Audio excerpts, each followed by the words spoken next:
is separated.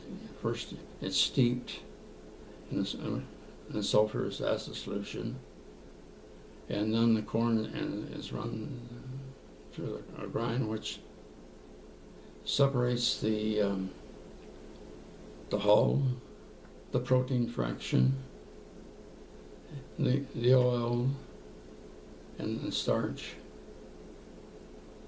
You wind up with a starch solution, that's what the syrup is made from, containing about 1% ash and other insolubles. So it's about 99% pure. That is then liquefied with a liquefying enzyme, an alpha amylase. And we had a B cellulose, we made that ourselves. That then subsequently, that subsequently is then treated with the glucoamylase enzyme, which converts it. Nowadays they convert it up to, I think they're up to 96% or so. That is refined. Then it's first filtered.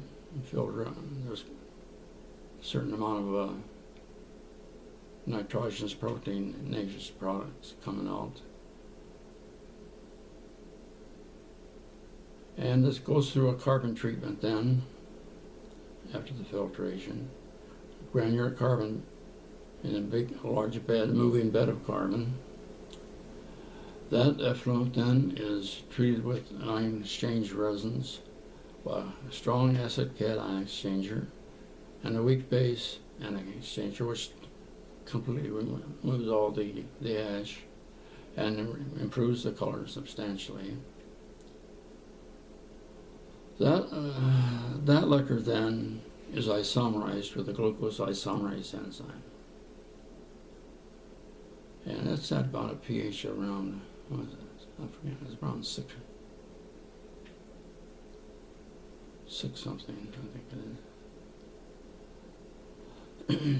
Anyway, after that treatment, the fructose is the glucose is isomerized, which is an aldose sugar. You're probably familiar with that.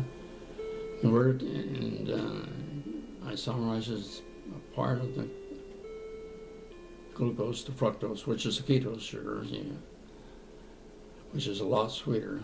You find it in nature. After that, the product is then again carbon treated with activated carbon, same carbon, in moving beds. And then it subsequently is ion exchanged, refined again. And it goes through the same resins again, strong acid cation and a weak base anion. But then, I think they're still doing it. Then it's subsequently passed through a strong base resin, but it has to go through pretty fast, or you're going to get some products that you don't want, because that's strongly alkaline.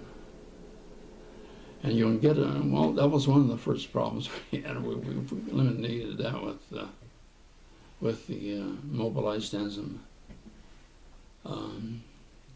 We're getting another sugar called Psychos.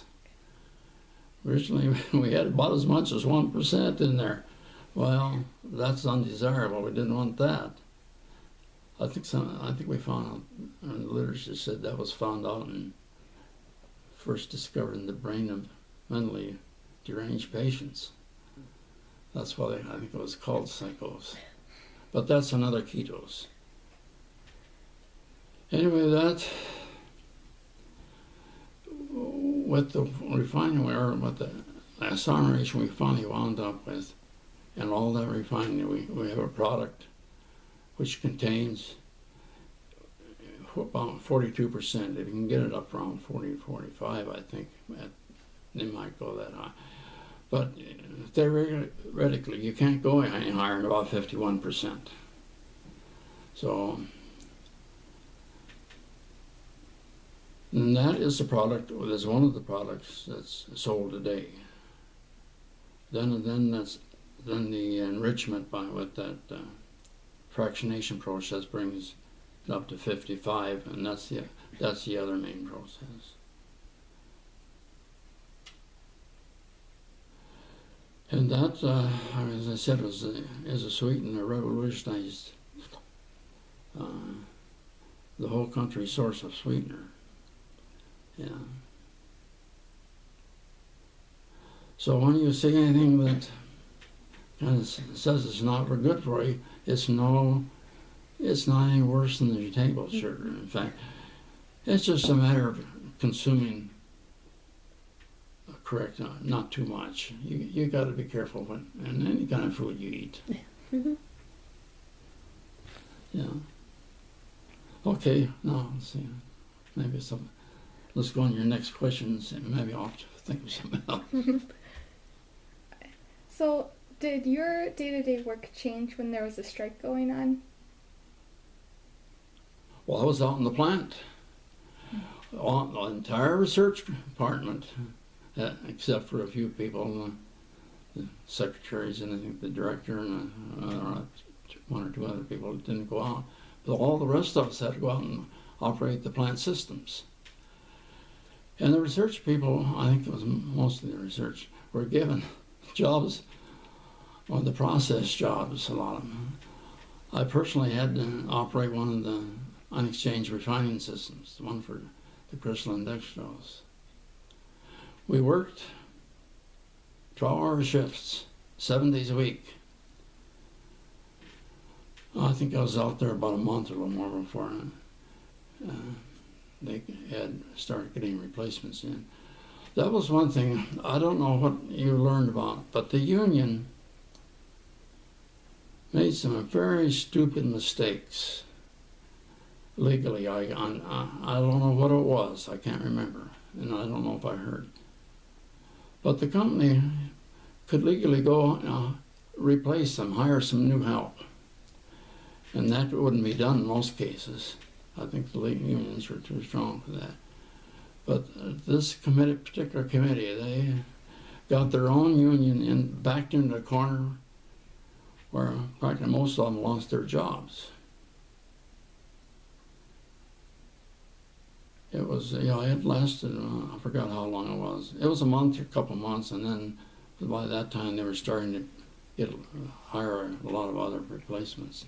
I think they took some of the people back. There were a few people that came back. I think they didn't really fully support what the union was doing, but yeah, we were out there running 12 hours. We were operating the plant equipment. So your research was put on hold? Oh yeah, there was nothing done during that time. Yeah. The office people, there were some of those too. They went out. They just transferred everybody, as many people as they needed to keep the plant running, because it didn't. When the strikers went on strike, the plant kept right on running, and we just had to move on out there. The plant didn't stop. The only time that plant stopped was Christmas. And I think that was all. It was a 24-hour, 7-day week operation. You had to, because it was too expensive to shut down and try to start up again. It took quite a while to get the stuff going through. Yeah. Okay. Now what? Was striking common? Would you say it was common when you were there? Was Strikes. it common? Mm-hmm. There was a strike before the 79. I think it was 75 or somewhere around there. Yeah. The same thing over again. Although the union, they settled their issues. One thing they got 6 weeks vacation. And of course, what the union got, the company had to give those salary employees. That's one thing I kind of liked for a while. But, and there was another one before that, and I can't remember when, but it wasn't very long. It was only a few days, I think, we had to go out and and operate plant equipment. But other than that, I don't remember. They settled their differences. Yeah. Did Yeah. you notice? Did you notice a change between the company and the union after the '75 strike? I can't remember. But no, not the union members and all the law. I knew a lot of the plant people because I had to go out. My research required me to go out and monitor a lot of the plant processes. And they were all nice fellows. Yeah, most of them. Yeah. No, I can't say I noticed anything different.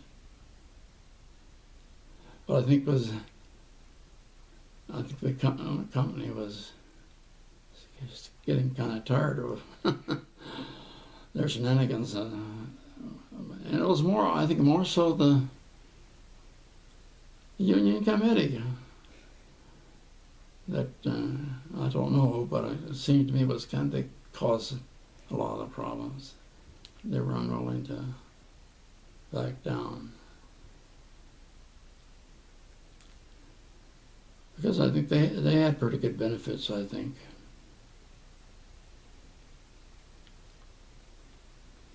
So, no, I can't say I really observed a big difference.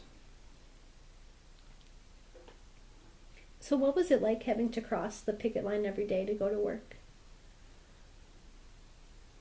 Well, they weren't allowed to be out very close to plant.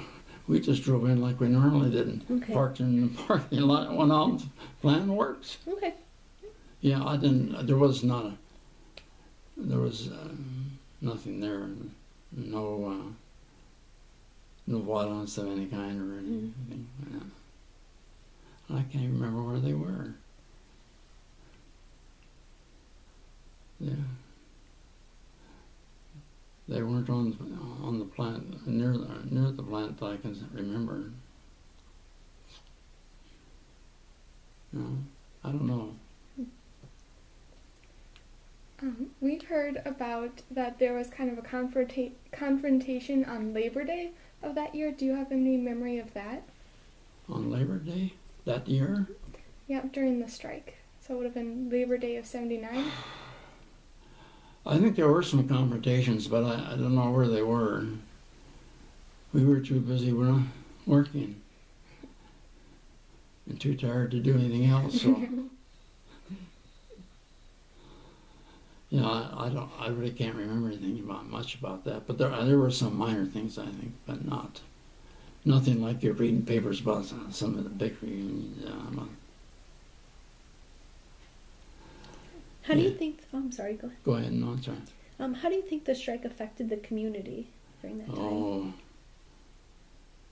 there are a lot of people that lost their jobs, and a lot of those, I don't know if they ever probably didn't move out of town. I don't know what kind of work they found out afterwards. Yeah, it wasn't. It affected because there were. I think there must have been at least about 1,000 people out in the plant. Well, you get that many. Say 1,000 families affected, yeah. And there were a lot of them, yeah. There were many unhappy people.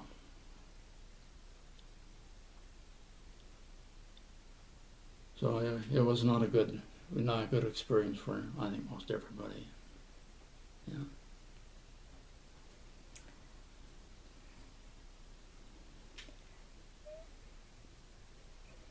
Yeah. How do you think the community was affected today? I don't know if you've been back ever, if you've been back recently. Well, it wasn't long after that. Was in 1981, I think it was. I go when you read these brochures, you can get a little bit on the history there. Nabisco bought Clinton Corn Processing Division of Standard Brands. And that tells you the whole history of how the mergers and the buyouts. And Nabisco, and I can't remember if it was a merger or a buyout. I think Nabisco bought the corn processing division of Standard Brands. And so we became the Clinton Corn Processing Division of Nabisco Brands. Well, that wasn't very long. I think that lasted about a year or maybe a little over. And along came Archer Daniels Midland. That was in 1982. And they bought the plant, they got the plant with the option to buy it. Well, at that time, all the plant personnel that were working, they could stay, but all the salary people, practically all the salary people were given the pink slips. There were a few retained. There were some engineers, and a few research people, very few, that they wanted to retain for their process control. And that was when I had to get out and find something else after being there 31 years. And I wound up consulting for a couple of years after that. Most of that was spent up in London, Ontario, with another wet milling firm up there. And went to there was another wet milling firm up in Minnesota. What they call the town's name? Oh, southwest Minnesota. And a few other places. Oh yeah, then I'm going to mention this because it has always bothered me. One place I went, they needed a contact to get into the corn milling industry because they thought they had a synthetic enzyme. And they wanted to try that out and see if it would work, I think, in the corn industry. Well, this particular firm, they hadn't even demonstrated that this thing worked at the bench, this plant. And I didn't have contact with the upper level of management for them to get into the place, so I talked to Leonard Lewis, who was one of the last presidents. He was one, and I knew him well. And he was the one that actually got me out on the consulting. But they made contact via him through, well, it was down at East Daly. And it was a miserable flop. They hadn't even done their work. They didn't even have anything. But what I concluded from that particular job, this was the accountants and the lawyers run most businesses. And neither one of them have any vision. I might have heard that more than once. But they don't. If a project doesn't pay out, and say in 6 months or something like that right away, it'll never go. Have you read anything about the recent Dow DuPont? Mm-hmm. Or well, Dow Chemical? Oh, I think it's basically bought DuPont. Two huge chemical companies. Mm-hmm. Well, they're going to merge and form 3 other companies, depending on the types of products. And just recently, practically almost all of the central research in DuPont out east have gotten the pink slip. And here, I just read another article. Businesses starting to make the decisions, well, they always have, but